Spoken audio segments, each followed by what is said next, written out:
बैठो यार, बैठो। प्रयागराज की धरती पर आयोजित इस कार्यकर्ता सम्मेलन के अवसर पर सबसे पहले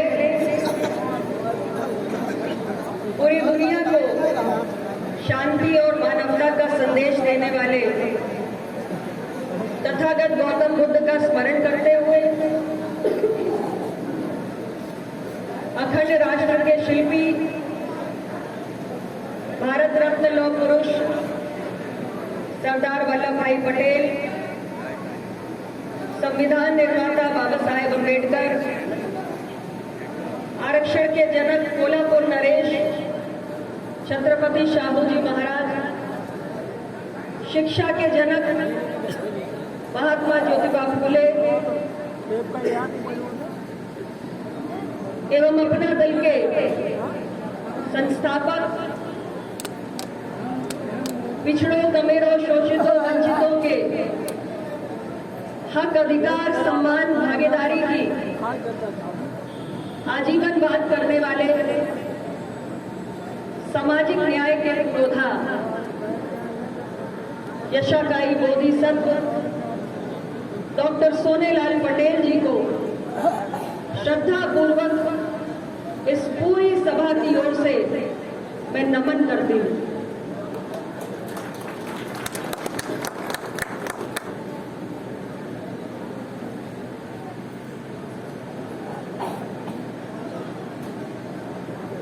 साथियों,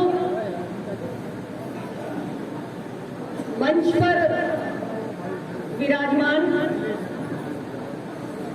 आज के हमारे इस कार्यक्रम की अध्यक्षता कर रहे जनपद प्रयागराज गंगा पार के अध्यक्ष मेरे भाई श्री भानु प्रताप पटेल जी,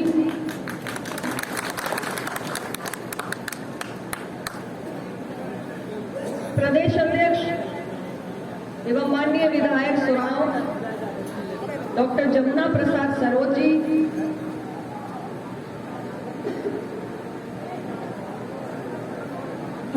पिछड़ा वर्ग आयोग के सदस्य और पार्टी के राष्ट्रीय महासचिव श्री जवाहरलाल पटेल जी,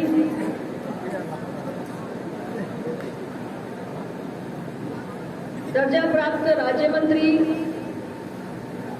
श्री रामलखन पटेल जी, पशुधन विकास निगम के सदस्य पार्टी के राष्ट्रीय महासचिव भाई श्री अजय प्रताप सिंह जी, मंच पर उपस्थित राष्ट्रीय सचिव मेरे भाई श्री राघवेंद्र प्रताप जी,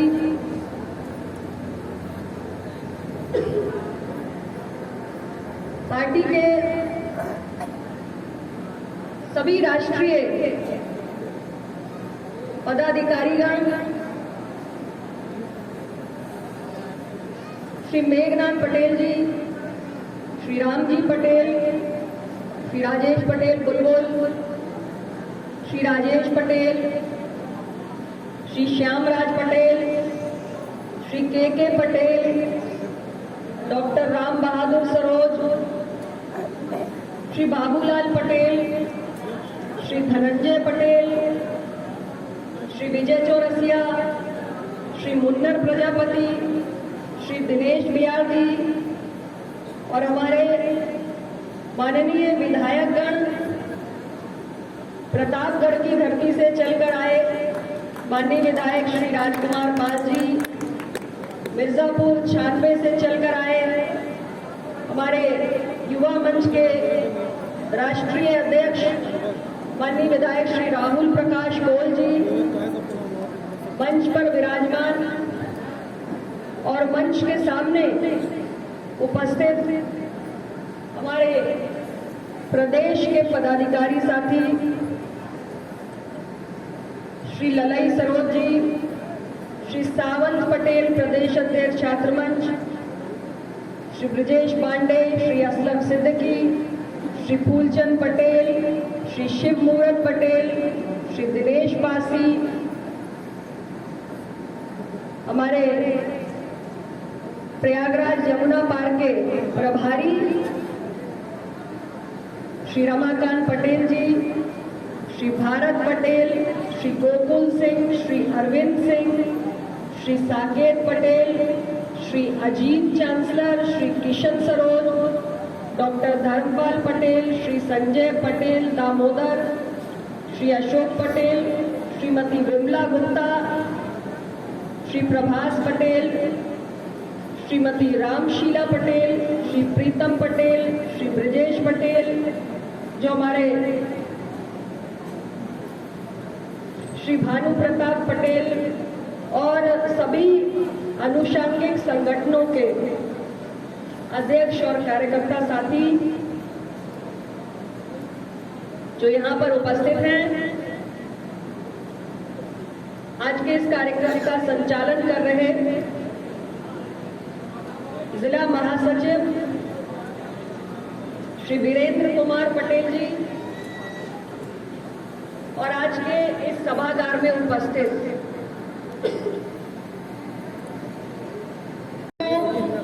समर्थकों और चाहने वालों को मैं बहुत बहुत धन्यवाद देना चाहती हूँ, शुक्रिया अदा करना चाहती हूँ। आप सब इतनी बड़ी संख्या में यहाँ पर उपस्थित हुए। मैं देख रही हूँ हमारे मीडिया बंधु भी प्रिंट मीडिया से, इलेक्ट्रॉनिक मीडिया से बड़ी संख्या में आए हुए हैं। मैं उनका भी अपना दल परिवार की ओर से बहुत बहुत स्वागत करती हूँ, क्योंकि हमारे मीडिया बंधुओं की बहुत बड़ी भूमिका है, लोकतंत्र का चौथा स्तंभ है और हमारी आवाज, हमारे विषयों को, हमारी समस्याओं को, आम जनमानस से जुड़े हुए हर विषय को उठाने में हमारे मीडिया के साथियों का बहुत बहुत बड़ी भूमिका है। इसलिए उसका भी मैं स्वागत करती हूँ, जो सारे लोग यहाँ पर उपस्थित हैं। बहुत देर से मैं देख रही हूँ हमारे उत्तर प्रदेश पुलिस के महिलाएं और पुरुष दोनों ही पुलिसकर्मी यहाँ पर उपस्थित हैं, सारी व्यवस्थाओं को देख रहे हैं। उनको भी मैं पार्टी की ओर से आभार व्यक्त करना चाहती हूँ। और हमारे कलाकार साथी भी आए हुए हैं, लोकगीत का भी आनंद लिया हमने, तो ऐसे हमारे कलाकार साथियों का भी मैंने देखा, कुछ ढोल नगाड़े भी बज रहे थे गीत संगीत के साथ साथ, तो ऐसे मेरे कलाकार भाइयों का भी बहुत बहुत स्वागत है। आप सबका पूरी पार्टी की ओर से बहुत बहुत आभार। आप सबकी उपस्थिति ही हमारी ताकत है, हमारी शक्ति है, हमारी ऊर्जा है और आप सब इस प्रकार अपना स्नेह हम लोगों पर लुटाते रहते हैं। इसलिए दिन प्रतिदिन हमारी इस संगठन को और सामाजिक न्याय की विचारधारा जो यशाकाई डॉक्टर सोनेलाल पटेल जी हमें देकर गए हैं, उसके लिए जूझने की, लड़ने की, मरने की और मोर्चे पर डटे रहने की हमारी ताकत आपसे हमें मिलती है और दिन प्रतिदिन बढ़ती जा रही है। यकीन मानिए साथियों, अपना दल का कारवा बहुत तेजी से बढ़ रहा है और इतनी तेजी से बढ़ रहा है कि तमाम राजनीतिक दलों के पैरों की जमीन खसकने लगी है। बहुतों के दिल धड़कने लगे हैं, धड़कने लगे हैं, बहुतों की रातों की नींदें उड़ने लगी हैं। चाचा हाँ सब आप लोगों की देन है। आप जैसे परिश्रमी, कर्मठ, जुझारू कार्यकर्ताओं के दम पे ये सब कुछ संभव हुआ है। जब भी मैं हाथ नीचे करें जनपद प्रयागराज की धरती पर आती हूँ तो मैं बहुत भावुक हो जाती हूँ, क्योंकि इस मिट्टी से हमारे इतिहास का एक काला पृष्ठ भी जुड़ा हुआ है।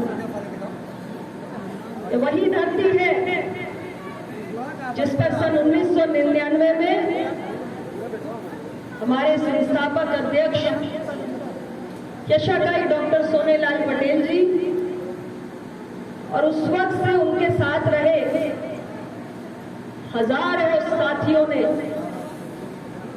जिसमें एक साथी मंच पर उपस्थित है हमारे जवाहरलाल पटेल जी, हमारे भाई बुलबुल जी, रामजी पटेल जी और न जाने कितने साथी जिनके नाम मैं नहीं जानती हूँ, उन सारे साथियों ने किस प्रकार 1999 पीडी टंडन पार्क में पुलिस की बर्बरता को झेला था। और जिन लोगों ने उस मंजर को देखा होगा वो शायद कभी उसे भुला नहीं पाएंगे। अपना दल के इतिहास का वो काला पन्ना है, लोकतंत्र में और वर्षों की आजादी में पुलिस की बर्बरता का ऐसा उदाहरण शायद ही कहीं देखने को मिलेगा। और क्यों हुई थी ये बर्बरता? क्योंकि यशाकाई डॉक्टर सोनेलाल पटेल जी सदैव दबे कुचले हाशिए पर पड़े हुए समाज के हक और अधिकार के लिए लड़ते थे। ये संघर्ष आसान नहीं है। आज जो ये मंजर मैं यहां देख रही हूं वो इतनी आसानी से नहीं मिला। उसके लिए ऐसी ही न जाने कितनी कुर्बानियां दी गई है, न जाने कितने मेरे साथियों ने, अपना दल के सिपाहियों ने लाठियां खाई, गोलियां खाई, न जाने कितने परिवार तबाह हुए। यशाकाई डॉक्टर सोनेलाल पटेल जी आज हमारे बीच में नहीं है। उन्होंने और उनके साथ चलने वालों ने बहुत सारा त्याग, तपस्या, बलिदान अपने जीवन काल में किया और ये उसकी देन है। उसकी बदौलत आज हम सब यहाँ पर इतना बड़ा शक्ति प्रदर्शन कर रहे हैं। हम कर्जदार हैं हर उस एक अपना दल के सिपाही के, जिसने अपने रक्त की एक बूंद, जिसने अपने पसीने की एक बूंद भी कभी इस संगठन को दी है। ये लोगों के खून पसीने की कमाई है हमारा ये अपना दल जो आज हमें यहाँ नजर आ रहा है। मैं आज आपके बीच आई हूं तो आपसे यही कहना चाहती हूं कि हमारे उन साथियों की कुर्बानियों को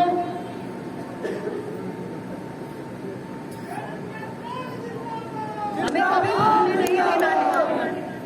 हर पल, हर क्षण, हर गुजरे लम्हे के साथ उस बलिदान को, उस कुर्बानी को, उस संघर्ष को अपने जहन में जिंदा रखना है, क्योंकि वो कुर्बानी की कहानी ही हमारी असली प्रेरणा है। वो कुर्बानी की कहानी है जो हमारे खून को खौलाती है, जो फिर से हमें कहती है कि उठ खड़े हो और इस कारवां को अपनी मंजिल तक लेकर जाओ। हमारे साथियों, हम एक अहम मौके पर मिल रहे हैं। कुछ ही दिनों में हमारे प्रदेश के अंदर पंचायत चुनाव होने जा रहे हैं और मैं मानती हूं कि हमारा पंचायत चुनाव हमारे छोटे छोटे कार्यकर्ताओं का चुनाव, हमारे छोटे छोटे कार्यकर्ताओं के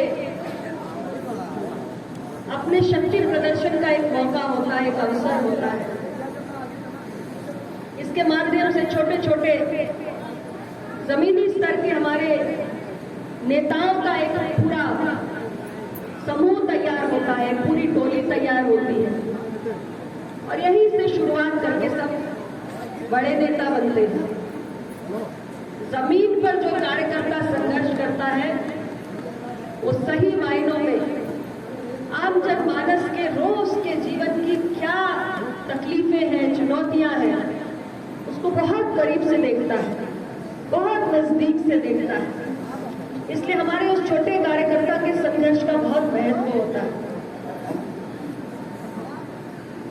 और मैं जानती हूं कि इस जनपद में भी मेरे बहुत सारे छोटे छोटे कार्यकर्ता हैं जो पंचायत, मुझे खुशी है आपके प्रभारी भी यहाँ पर उपस्थित हैं, प्रदेश अध्यक्ष भी हैं, सारे पार्टी के वरिष्ठ नेता हैं, जिला अध्यक्ष हैं, जिले की पूरी टीम है। सभी लोगों से मैं यही एक बात कहकर जाना चाहती हूँ, एक भी सीट खाली नहीं जानी चाहिए।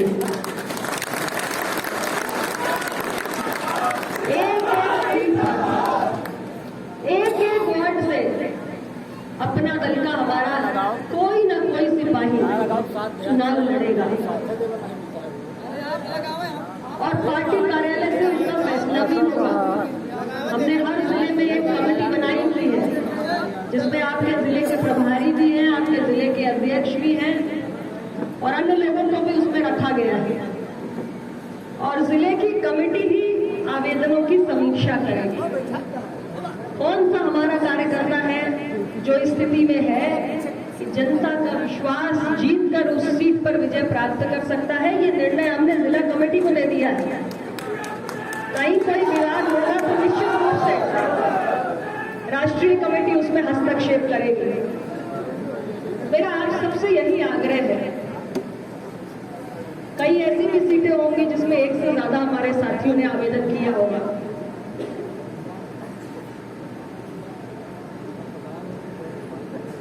जितना झगड़ा है, जितना लड़ाई झगड़ा करना है, अपना दल के समर्थित उम्मीदवारों की प्रदेश कार्यालय से घोषणा के पूर्व तक सीमित कर दीजिए। एक बार प्रदेश कार्यालय ने सूची जारी कर दी, उसके बाद यदि आप अपना दल के समर्पित सिपाही हैं तो सारा का सारा झगड़ा वहीं खत्म होना चाहिए, उसके बाद कोई विवाद नहीं। जितनी ढीला मुश्किल करनी है सब कर लीजिए, लेकिन एक बार पार्टी ने जिसको अपना समर्थित उम्मीदवार कहकर घोषित कर दिया, फिर सबसे मैं उम्मीद करती हूं कि सारे के सारे अपने मतभेदों को भुलाकर उसके पीछे चलेंगे और उसको जिताएंगे। अगर आप अपना दल के सिपाही हैं, अगर आप सिर्फ अपने खुद के सिपाही हैं तो आप उसके बाद लग जाएंगे उसको हराने में। जो अपना दल का सिपाही है वो पार्टी के निर्णय का सम्मान करेगा। अब तय आपको करना है, इसी में आपकी पहचान भी हो जाएगी कि आप व्यक्तिगत हित को ज्यादा महत्व देते हैं या पार्टी हित को सर्वोपरि रखते हैं। इन्हीं छोटे छोटे आपके आचरण से पहचान भी हो जाती है और मुझे लगता है कि इस धरती का हर कार्यकर्ता पार्टी का जुझारू, कर्मठ और समर्पित कार्यकर्ता है, ऐसा मेरा विश्वास है। और मैं पंचायत चुनाव के संबंध में एक बात और कहकर जाना चाहती हूँ। मैंने इस बात को पार्टी की बैठक में प्रदेश कार्यालय से भी कहा था, पुनः दोहरा रही हूँ। आप में से कोई भी अपने प्रचार प्रसार के किसी भी माध्यम में banner, poster, pamphlets, WhatsApp message, कुछ भी आप बनाएं, अपने आप को आप स्वघोषित प्रत्याशी न बनाइए। आप बैनर, पोस्टर में कहीं भी भावी प्रत्याशी शब्द का उपयोग न करें। आप सिर्फ कर्मठ कार्यकर्ता, समर्पित कार्यकर्ता, जुझारू कार्यकर्ता, वरिष्ठ नेता, ऐसे शब्दों का उपयोग करेंगे। किंतु कोई भी आप आवेदन लिख लीजिए, लेकिन अपने आप को कोई भी भावी प्रत्याशी नहीं लिखेगा। कि मैं सारे लोगों से कहकर जाना चाहती हूँ, और अगर किसी का बैनर, पोस्टर मुझे मिल गया कि जिसमें भावी प्रत्याशी लिखा हुआ है पार्टी कार्यालय के निर्णय जारी होने के पूर्व, तो आप ये स्पष्ट समझ लें कि किसी कीमत पे पार्टी आपको अवसर नहीं देगी। सारे आप पार्टी के समर्पित साथी हैं, तो पार्टी का अनुशासन का पालन करना आपका दायित्व है। और बस यही कहूंगी कि मजबूती के साथ जो भी हमारे समर्थित उम्मीदवार होंगे, मजबूती के साथ लड़े। पूरी जो हमारी जिले की कार्यकारिणी है उनका सहयोग करें, पूरी ताकत झोंकिए और ये लक्ष्य बनाइए कि एक एक सीट को लड़ना भी है, जीतना भी है, और उसके बाद आगे क्या करना है वो आप जानते हैं। मैं सिर्फ इशारा करके जा रही हूं।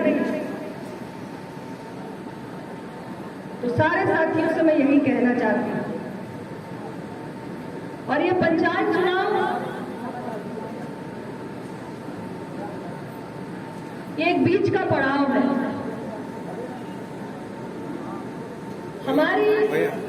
हमारा लक्ष्य 2022 का विधानसभा चुनाव है। पंचायत चुनाव हमारे लिए कैसा अवसर लेकर आया है कि संगठन की अपनी क्या कमियां हैं ये भी हमें पता चलेंगी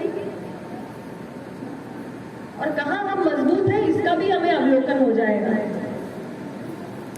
तो ये समझ लीजिए कि हमारे संगठन की शक्ति उसका दर्पण है।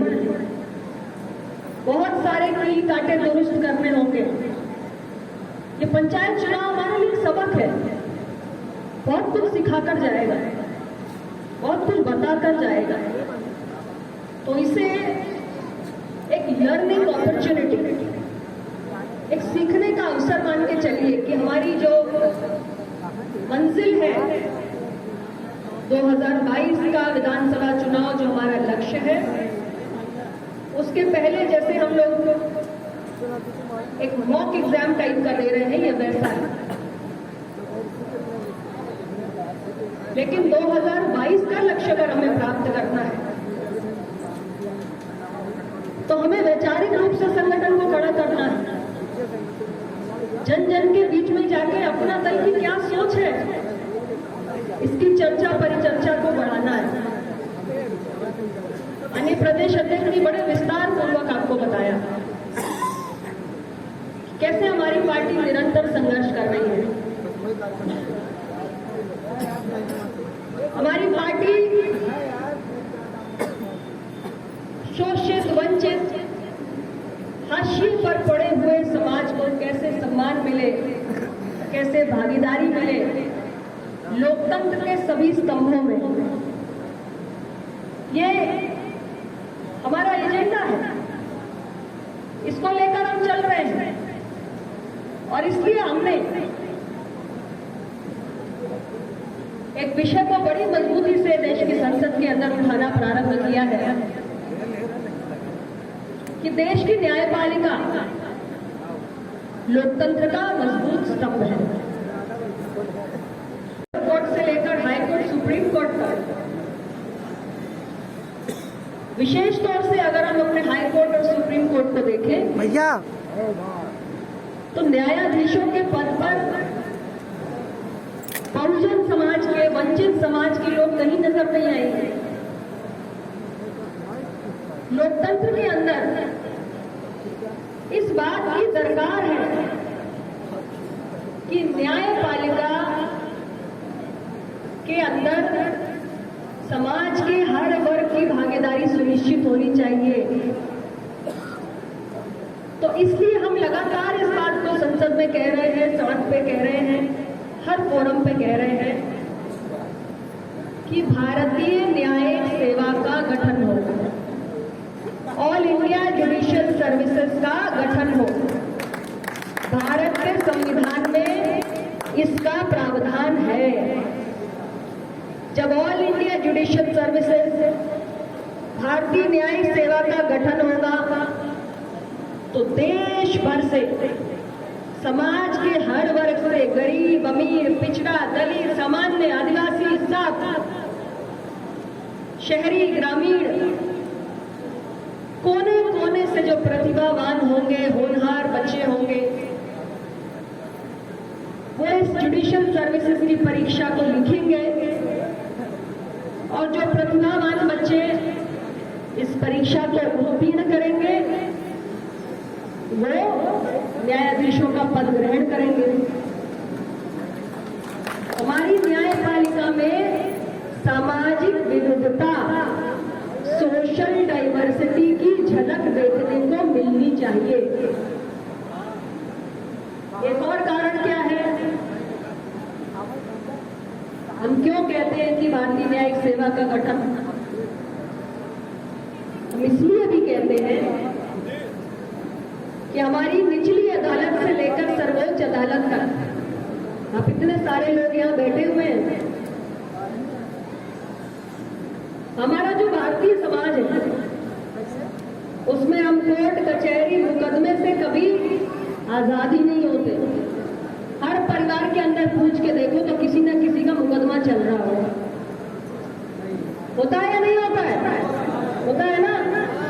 बहुत सारा पैसा जाता है उसमें, बहुत सारा समय भी जाता है और तारीखों पर तारीखें लगती है, मुकदमों का निपटारा नहीं हो पाया। क्यों? क्योंकि जितनी पर्याप्त संख्या में हमें न्यायाधीश चाहिए उतने हैं नहीं। तो जिसको निपटारा करना है, मुकदमे का फैसला करना है, उन न्यायाधीशों के पदों में वैकेंसीज हैं, पर्याप्त संख्या में न्यायाधीश जजेस नहीं हैं। इसलिए आम जनमानस, सामान्य मानव जो है वो इस मुकदमेबाजी में समय, पैसे और ऊर्जा, इसकी बर्बादी से अपने आप को छुटकारा नहीं दिला पा रहा।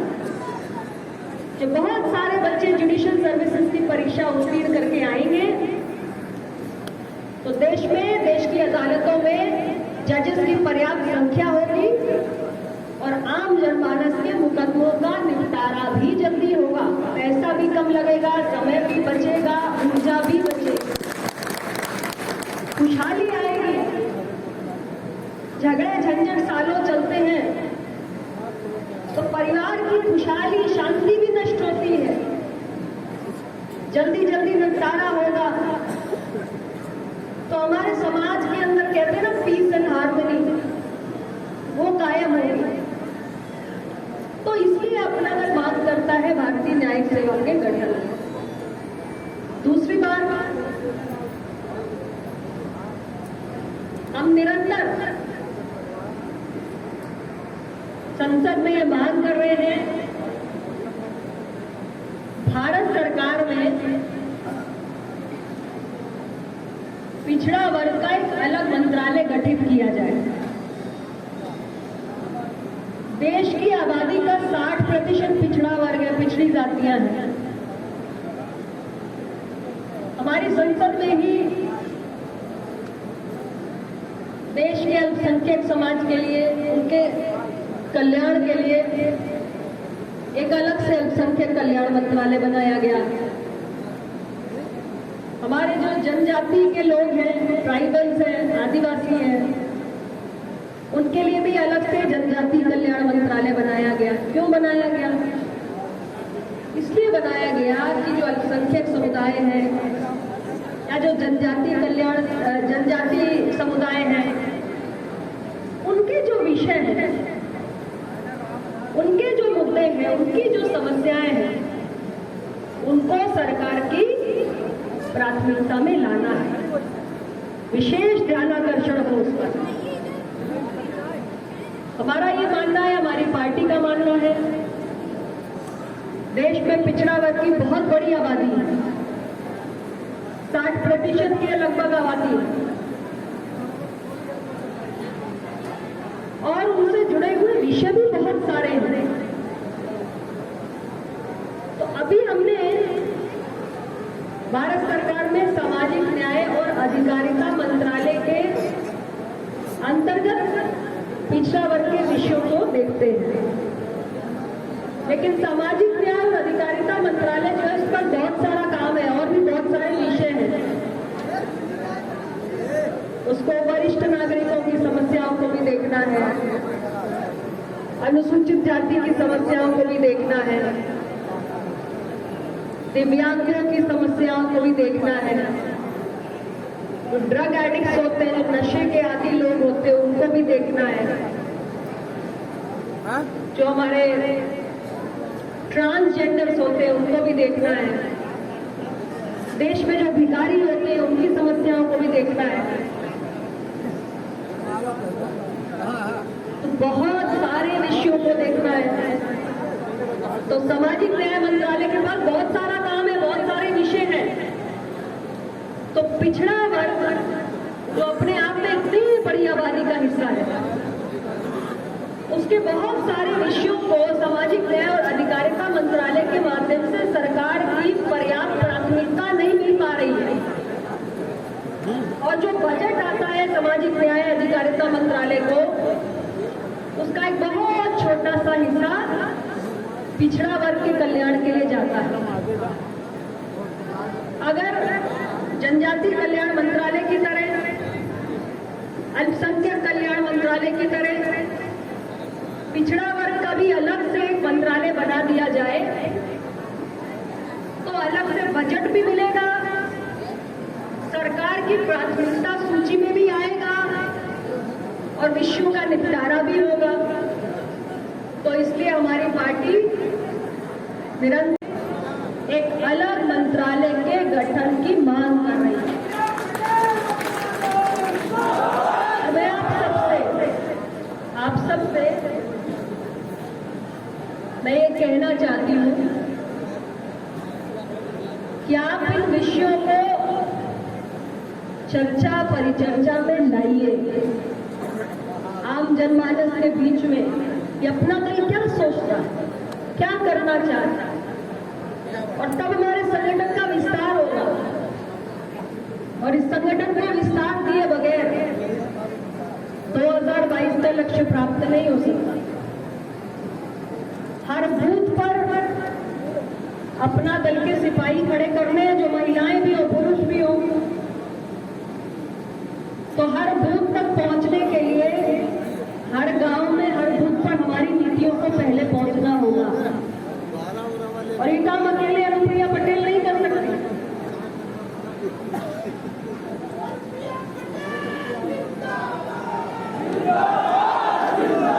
ये काम जमुना सरोज जी अकेले नहीं कर सकते। ये काम हमारे रामजी पटेल जी, हमारे बुलबुल पटेल जी, हमारे भानु पटेल जी, जो भी हमारे पदाधिकारी हैं, अकेले नहीं कर सकते। आप सबको इसमें भागीदार बनना होगा। तो मैं आप सबसे ज्यादा कुछ न कहते हुए आज के इस अवसर पर इतना ही निवेदन करना चाहती हूँ कि जैसे आप बड़ी संख्या में आज यहाँ आए हैं, हमें यह बड़ी संख्या गांव-गांव में बूथ-बूथ तक ले जानी है और उसके लिए आपको हमारे हाथ बनना होगा। आपको हमारे इस कार्य को आगे बढ़ाने में हमारा सहयोग करना होगा। और मुझे पूरा विश्वास है कि आप सब अगर हमारे साथ खड़े हो जाएंगे तो निश्चित रूप से जो सपना यशस्वी डॉक्टर सोनेलाल पटेल जी ने देखा था, हम सब मिलकर उसको पूरा कर पाएंगे। आज के इस अवसर पर पुनः सभी साथियों को अभिनंदन करते हुए, आभार व्यक्त करते हुए और इसी मिट्टी पर जन्मे भारत सरकार में राज्य मंत्री रहे स्वर्गीय श्री राम पूजन पटेल जी बाबूजी को भी श्रद्धापूर्वक नमन करते हुए मैं अपनी बात को समाप्त करती हूँ। बहुत बहुत धन्यवाद।